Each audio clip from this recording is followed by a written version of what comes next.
न जाने कब को याद हो और भैया ऊपर छाता में बैठे तो भैया हां तो भेंट कर दे हम जाता नहीं तो जन्म तक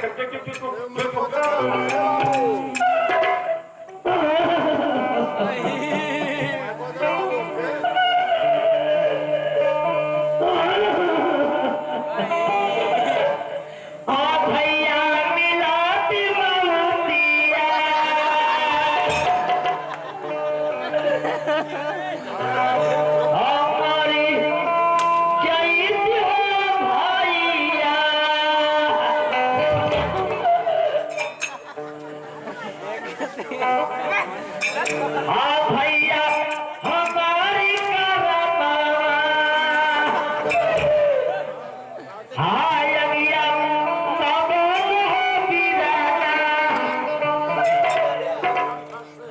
भैया चारी आया